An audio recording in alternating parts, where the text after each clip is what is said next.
The blood-red sun hung low on the horizon as Rebecca Wilson stared at the crude wooden cross marking her father's grave. 3 days since the burial, and still the aching emptiness consumed her. Tombstone, Arizona Territory, 1885, was no place for a woman alone, especially one with debts she couldn't hope to repay. Her father's mining claim had yielded nothing but disappointment and the crushing loan that now fell to her. The distant sound of hoofbeats pulled Rebecca from her grief. She wiped her tears with a dusty sleeve and turned to see a lone rider approaching. His broad-shouldered silhouette was framed against the dying light, the brim of his hat pulled low. "Evening, madam," he called, reining his palomino to a halt a respectful distance away. His voice was deep, touched with a drawl that suggested Texas origins. "Saw you standing out here all alone, not safe this time of day with coyotes about both the four-legged and two-legged variety." "I can take care of myself," Rebecca replied, though the lie was evident in her trembling voice. He dismounted with fluid grace that spoke of years in the saddle. "Grant Sawyer," he said simply, removing his hat to reveal sun-streaked brown hair and eyes the color of worn leather. "Just passing through on my way north. Couldn't help but notice you've been out here every evening." Rebecca stiffened. "Been watching me, have you?" A small smile touched his lips. "Hard not to notice someone standing vigil in a graveyard 3 days running." He gestured to the fresh grave. "Family, my father," she whispered, the words catching in her throat. "Consumption took him, though I think it was really the disappointment that killed him. Came here chasing silver dreams, found nothing but dust and debt." Grant's expression softened. "I'm sorry for your loss, miss." Rebecca hesitated. Giving her name to a stranger seemed foolish, yet there was something in his steady gaze that suggested reliability. "Wilson," she said finally. "Rebecca Wilson." "Well, Miss Wilson, it's getting dark. May I escort you back to town?" "That won't be necessary," she said, though the gathering shadows made her uneasy. "I know my way." "I don't doubt it," he replied, "but my mother raised me to never let a lady walk alone after dark." He offered his arm. "I promise I'm harmless, just a cowboy passing through." Something in his gentle insistence broke through her reluctance.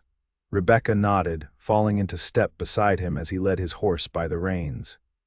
"You're not from Tombstone," she said. It wasn't a question. "No, madam. Born in Texas, spent most of my life drifting wherever the cattle drives needed hands." His eyes scanned the horizon with practiced vigilance. "And you don't strike me as a woman raised in frontier towns." Rebecca stiffened. "Philadelphia, father was a professor before the gold fever took him. Mother died when I was 16. We came west when I was 20. "And how old are you now, if you don't mind my asking?" 23, she replied, "though I feel much older these days." As they reached the outskirts of town, the sounds of piano music and raucous laughter drifted from the saloons. Rebecca slowed her steps. "Where are you staying?" Grant asked. "I have a room above the dressmaker's shop. I've been working for Mrs. Holbrook since we arrived, learning the trade." She didn't mention that the room would likely be forfeit once her father's creditors came calling. Grant nodded.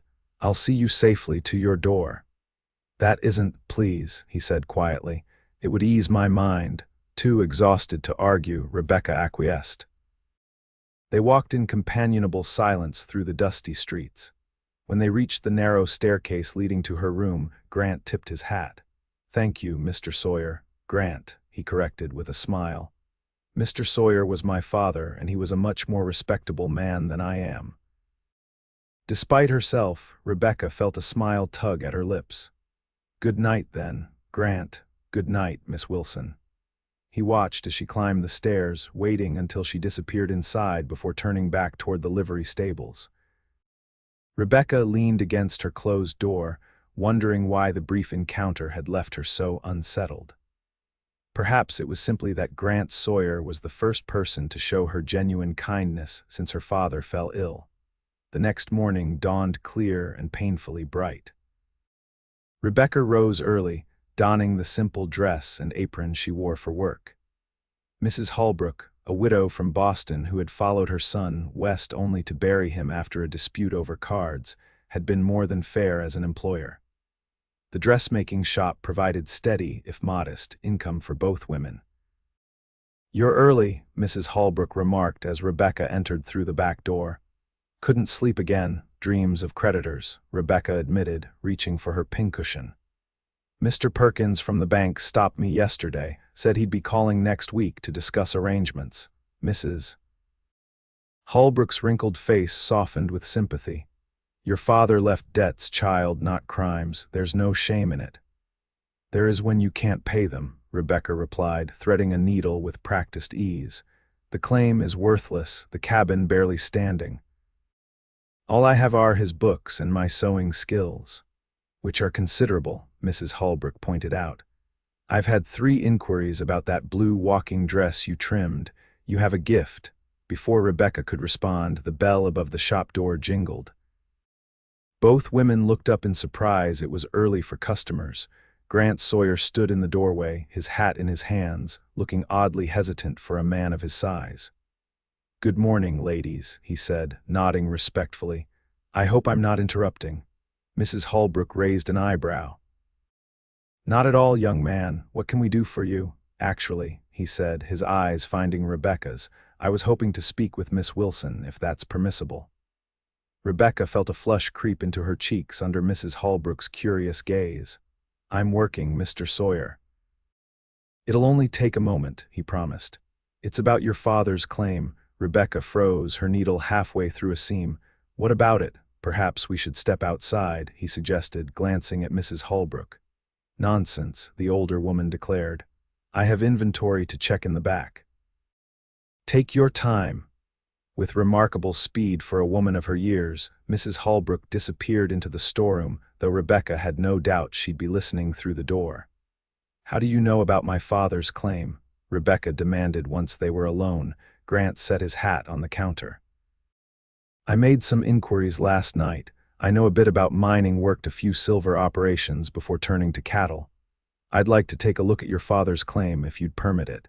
Suspicion flared in Rebecca's chest. "Why would you do that?" "Because I've seen too many good people swindled by assayers and claim jumpers," he replied evenly. "And because you seem like someone who could use a stroke of luck." "I don't need charity, Mr. Sawyer." "Grant," he corrected again, "and it's not charity. If there's nothing there, I'll tell you straight, but sometimes inexperienced miners miss what's right in front of them." Hope flickered briefly before Rebecca smothered it. "And what do you get out of this arrangement?" A smile crossed his face, crinkling the corners of his eyes. "The pleasure of your company on the ride out there. And if we find something worthwhile, perhaps a modest finder's fee." Rebecca studied him, searching for signs of deception. His gaze remained steady, open. After a moment, she nodded. "Sunday is my day off. We could go then." "Sunday it is," Grant agreed, picking up his hat. "I'll arrange for horses." After he left, Mrs. Holbrook emerged from the back room with suspicious speed. "Well, well," she said, a knowing smile on her face. "That's a fine-looking man taking an interest in your affairs." "He's just being kind," Rebecca replied, bending over her work to hide her flushed cheeks. "Kind, is it? I've lived a long time, Rebecca Wilson, and men like that don't offer help without reason." Mrs. Holbrook patted Rebecca's shoulder. "Just be careful with your heart, dear. Cowboys are known for wandering." Sunday arrived with surprising swiftness. Rebecca found herself standing outside the livery at dawn, dressed in her most practical skirt and a borrowed pair of riding boots. Grant was already there, saddling a gentle-looking mare. "Good morning," he called, tightening a cinch with practiced hands. "Hope you don't mind an early start. It's a fair ride to your father's claim." "Not at all," Rebecca replied, accepting his help onto the mare. "I'm accustomed to early hours." They rode out of town as the sun crested the mountains, bathing the desert in golden light. Rebecca found herself stealing glances at her companion. Grant rode with the easy confidence of a man born to the saddle, his movements in perfect harmony with his horse. "How did you really know about my father's claim?" Rebecca asked as they left the town behind. Grant's expression turned solemn. Truth is, I met your father once. About 8 months ago, I passed through Tombstone. He was at the assayer's office, arguing about some samples he'd brought in. Rebecca's heart clenched. That sounds like him. He was convinced the assayer was cheating him. He might have been right, Grant said. The man had a reputation. Your father spotted me watching and asked if I knew anything about silver ore. I'd worked enough mines to recognize the real thing. And did he have something genuine? Grant nodded slowly. There was promise in those samples. Not a bonanza, but something worth pursuing. I told him so, and he invited me to visit his claim, but I was headed to a ranch job up north by the time I came back through. He was dying, Rebecca finished softly. I heard about it in town, recognized your name when I saw you at the graveyard. His eyes met hers. I'm sorry I didn't come back sooner. Maybe I could have helped. The sincerity in his voice touched something deep inside Rebecca. You couldn't have known, she said, and you're helping now. They rode in companionable silence for a while, the rhythm of the horses' hooves a soothing counterpoint to Rebecca's thoughts. The landscape changed as they traveled, transitioning from flat desert to rolling hills dotted with scrubby vegetation. How far? Rebecca asked as they paused to water the horses at a small spring. Another hour, Grant replied, offering her his canteen. Your father chose a remote spot. Smart, actually less chance of claim jumpers. The sun was high overhead when they finally reached the small cabin tucked against a rocky hillside. Rebecca felt a pang of grief as she dismounted. This had been her home for the past 3 years, though she'd moved to town when her father's illness worsened. It's not much, she said as Grant secured the horses, but it's yours, he replied simply. That counts for something out here. Rebecca watched as Grant examined the crude entrance to the mine shaft, testing the support beams with experienced hands. Your father did good work, he commented. These supports are solid. He was meticulous, Rebecca said, pride warming her voice. Said if you're going to do something, do it right or not at all. Grant pulled a lantern from his saddlebag. I'm going to have a look inside, won't be long. I'm coming with you, Rebecca said firmly. Grant raised an eyebrow. It could be dangerous. It's my claim, she replied, matching his gaze, and I've been down there plenty of times helping father. A slow smile spread across Grant's face. Yes, madam, he said with a slight bow. After you, then. The air inside the mine was cool and damp, a sharp contrast to the desert heat. Rebecca led the way confidently, pointing out the various tunnels her father had excavated. He followed this vein for nearly 30 feet before it seemed to disappear, she explained, indicating a narrow passage. That's when his spirits really began to fall. Grant held the lantern higher, examining the rough-hewn walls with intense concentration. Did he ever blast in here? No, Rebecca replied. He didn't trust dynamite, said it was as likely to bury the silver as expose it. Smart man, Grant murmured, running his fingers along a particular section of rock. But sometimes you need to take a chance. He produced a small pickaxe from his belt and began carefully chipping at the wall. Rebecca watched, barely breathing, as Grant worked methodically. After several minutes, he stepped back, a strange expression on his face. What is it? She asked anxiously. Wordlessly, Grant handed her a piece of rock. Even in the dim lantern light, Rebecca could see the distinctive gleam of silver threading through the stone. Is it? Silver, Grant confirmed, a slow grin spreading across his face. And not just a trace. Your father was right all along, Rebecca. There's a vein here, a good one, from what I can see. It didn't disappear, it just took a turn he didn't follow. Rebecca stared at the rock in her hand, tears welling in her eyes. He was right, she whispered. All this time, all his certainty, he was right. He was, Grant said gently, taking her hand. And now you have a chance to make his dream a reality. The reality of what this meant suddenly struck Rebecca. The bank loan, she gasped. I can pay it back, I can keep the claim, you can do whatever you want, Grant said, squeezing her hand. But first, we need to make sure this claim is properly secured in your name. There are plenty who'd try to take it from a woman alone.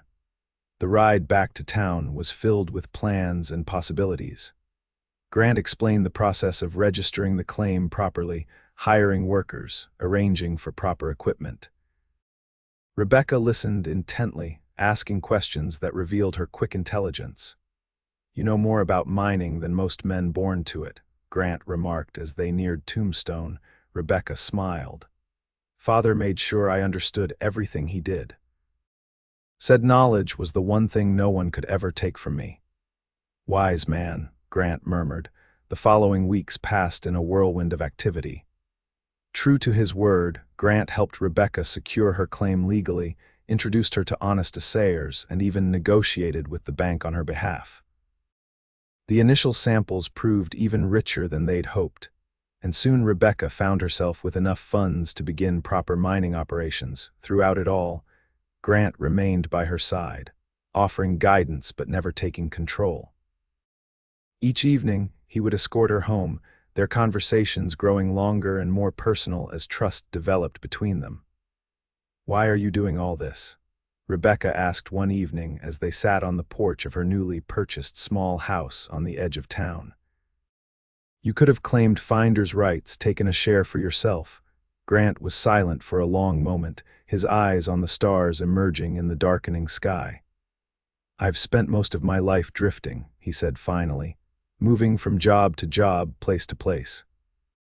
Never staying anywhere long enough to put down roots. And now," his gaze shifted to her face, surprisingly vulnerable, "now I'm wondering what I've been running from all these years." Rebecca's heart quickened at the intensity in his eyes. "Are you planning to stay in Tombstone?" "That depends," Grant said softly. "On what?" "On whether there's a reason to stay." The implication hung in the air between them, heavy with possibility. Rebecca looked away first, suddenly uncertain. "I should go inside, it's getting late." Grant stood, offering his hand to help her up. "Of course, I've kept you too long."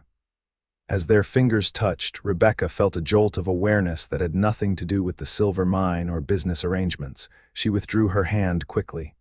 "Good night, Grant." "Good night, Rebecca," he replied, his voice warm in the darkness. The mine continued to yield its treasures through the summer and into autumn. Rebecca proved herself a capable manager, earning the respect of the men who worked her claim. Grant remained a constant presence, though he took on work at a nearby ranch to maintain his independence. One crisp November evening, Rebecca sat in her office, a small addition to her house that held the mine's records and accounts, when a knock sounded at the door. "Come in," she called, expecting Mrs. Holbrook, who often visited in the evenings. Instead, Grant entered, his tall frame filling the doorway. He had cleaned up, she noticed with surprise, trading his work clothes for a proper shirt and vest. His hair was neatly combed, his face freshly shaven. "You look different," Rebecca said, setting aside her ledger. "Thought I'd make an effort," he replied with a smile that didn't quite reach his eyes. "I have something important to discuss with you." A cold feeling settled in Rebecca's stomach. She recognized the formal tone, the careful distance he was maintaining. "You're leaving," she said flatly. Grant's eyebrows rose in surprise. "What makes you say that?" "I've heard that tone before. My father used it whenever he had to deliver bad news." She stood, squaring her shoulders. "It's all right, I understand. You've stayed much longer than you planned already." "Rebecca," Grant stepped closer, his expression pained. "That's not what I came to say at all." "Then what?" she demanded, hating the tremor in her voice. Grant took a deep breath. "I came to ask if you might consider becoming my wife." The words hung in the air between them. Rebecca stared at him, certain she had misheard. "Your wife?" "Yes," he said quietly. "I love you, Rebecca.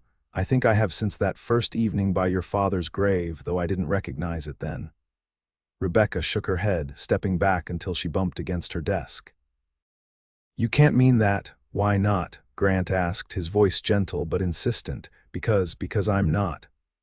The words stuck in her throat. "Not what?" "Not the kind of woman a man like you marries," she whispered. "I'm practical, not beautiful. I'm a businesswoman running a mine, not a proper lady." "I'm the most remarkable person I've ever known," Grant finished, Brave, intelligent, determined, and beautiful, though you don't seem to see it. Tears filled Rebecca's eyes. "You don't understand," she said. "I've spent my whole life being the practical one, the reliable one. First for my father, now for this mine. I don't know how to be loved." Grant closed the distance between them, gently taking her hands in his. "Rebecca Wilson, I'm offering you my name, my heart, my future. All of it, for as long as we both shall live." A sob escaped her as the tears spilled over. All the years of being strong, of holding everything together, of never allowing herself to need anyone, it all came crashing down in that moment. Grant's expression softened as he brushed a tear from her cheek. "I'll wait," he said softly. "I'll wait until you believe you deserve it." "Deserve what?" she managed through her tears. "Happiness," he said simply. "Love, a partnership based on respect and affection, not necessity." Rebecca stared at him, this man who had appeared in her life when she needed him most, who had helped her without taking over, who had seen her strength and her vulnerability and treasured both. "I don't need more time," she whispered. "I just need courage." "You have more courage than anyone I've ever met," Grant replied, his thumbs gently wiping away her tears. "Then yes," Rebecca said, her voice growing stronger. "Yes, I will marry you, Grant Sawyer." The joy that spread across his face was like sunrise breaking over the mountains. Slowly, giving her time to pull away if she wished, Grant leaned down and kissed her. It was gentle at first, a question more than a demand, but as Rebecca responded, it deepened into something that sent warmth spreading through her entire body. When they finally broke apart, both breathless, Grant rested his forehead against hers. "I promise you won't regret this," he murmured. Rebecca smiled, feeling lighter than she had in years. "I know I won't." They were married 2 weeks later in Tombstone's small church. Mrs. Holbrook, beaming with satisfaction, stood as Rebecca's witness. The entire town seemed to turn out for the celebration afterward, many expressing surprise that the independent Miss Wilson had finally found a man worthy of her hand. "They all thought I was a spinster in the making," Rebecca confided to her new husband as they danced in the town hall. Grant laughed, pulling her closer. "Their loss is my gain," he replied, his eyes never leaving her face. Later that night, in the privacy of their home, Rebecca discovered that there were aspects of marriage that her practical nature had not prepared her for. Grant was a gentle teacher, patient and attentive, and by morning Rebecca understood what poets had been writing about for centuries. "I never imagined it could be like this," she whispered as dawn light filtered through the curtains. Grant propped himself up on one elbow, tracing the curve of her cheek with his finger. "Like what? So, complete," she said, struggling to find the words, "as if we're truly one person now." His smile was tender as he leaned down to kiss her. "That's exactly what we are, Mrs. Sawyer, one heart, one future." As winter turned to spring, Rebecca and Grant settled into a rhythm of life together. The mine continued to produce, though not at the spectacular rate of the first few months. Grant took over the day-to-day operations, freeing Rebecca to pursue her love of designing and creating clothing. Her small shop, adjoining their house, soon gained a reputation for elegant, practical garments suited to frontier life. One evening in early summer, as they sat on their porch watching the sunset, Rebecca turned to her husband with a nervous smile. "I have something to tell you," she said, taking his hand. Grant's eyes immediately filled with concern. "Is everything all right?" Rebecca laughed, squeezing his fingers. "Everything is wonderful, but it's about to change." She guided his hand to her abdomen. "We're going to have a child." The wonder that spread across Grant's face was something Rebecca knew she would remember until her dying day. Without a word, he knelt before her, pressing his lips to where their child grew. "A baby," he whispered, looking up at her with tears in his eyes. "Our baby. Due around Christmas," Rebecca confirmed, her own eyes damp. "Are you happy?" Grant rose to his feet, pulling her up with him and into his arms. "Happy doesn't begin to describe it," he said, his voice rough with emotion. "You've given me everything I never knew I wanted, Rebecca. A home, a purpose, and now a family." And you've given me the courage to accept happiness, she replied, nestling against his chest. To believe I deserve it. You deserve every joy this world has to offer, Grant said fiercely, and I intend to spend the rest of my life making sure you receive it.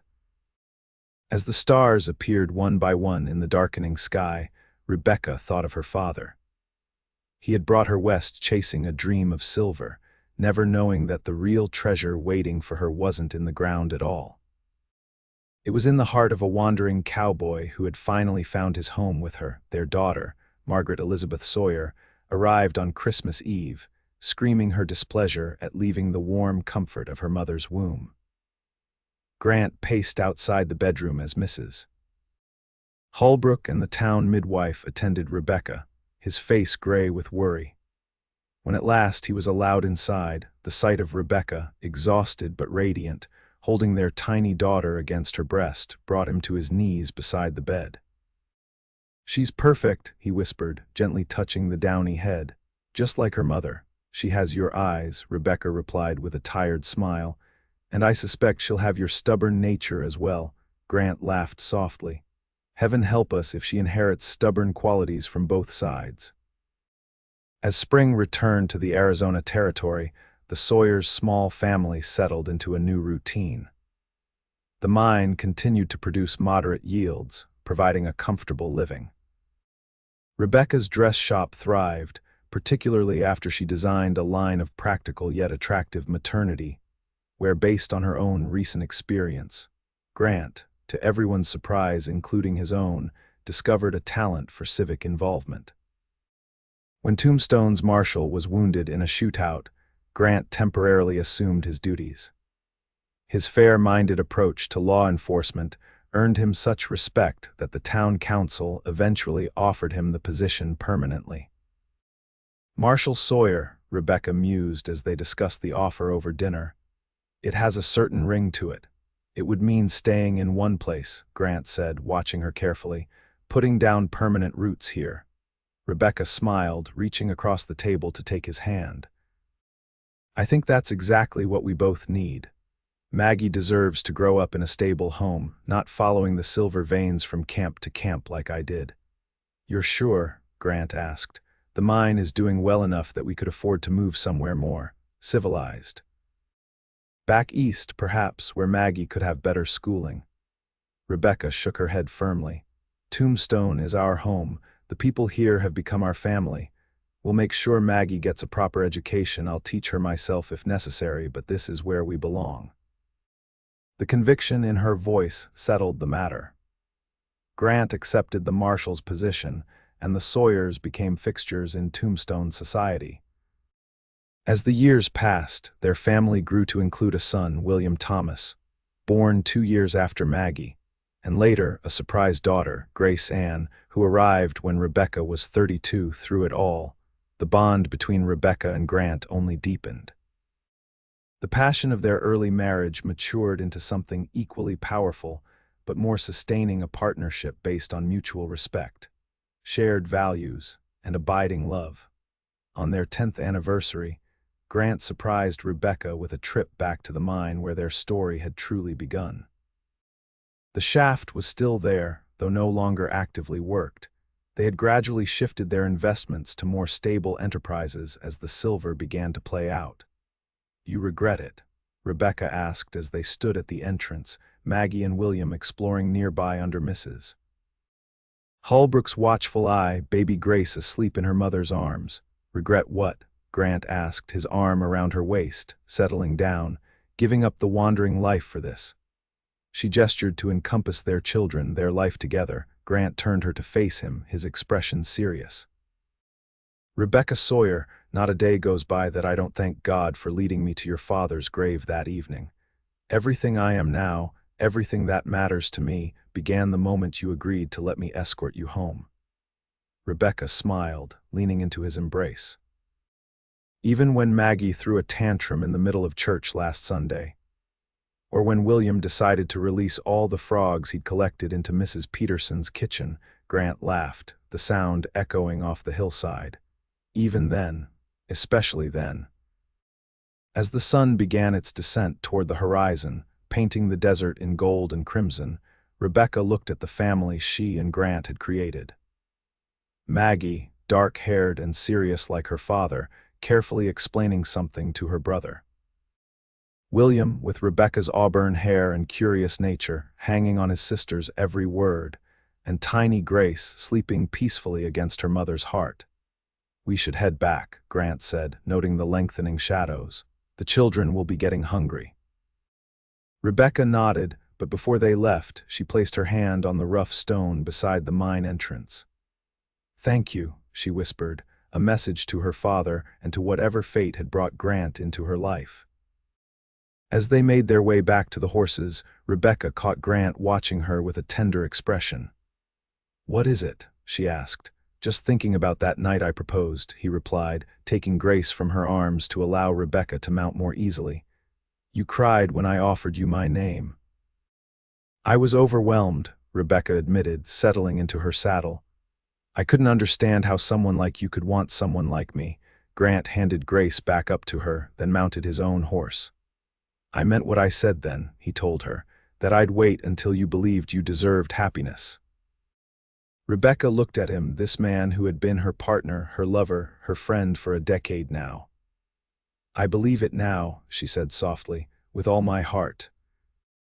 As they rode back toward Tombstone, the setting sun at their backs and their children chattering happily around them, Rebecca knew that the silver in the hills had never been her true fortune. Her wealth was measured in love and family, in the life she and Grant had built together, a life far richer than any mine could produce. And it had all begun because a kind cowboy had waited until she believed she deserved the happiness he offered.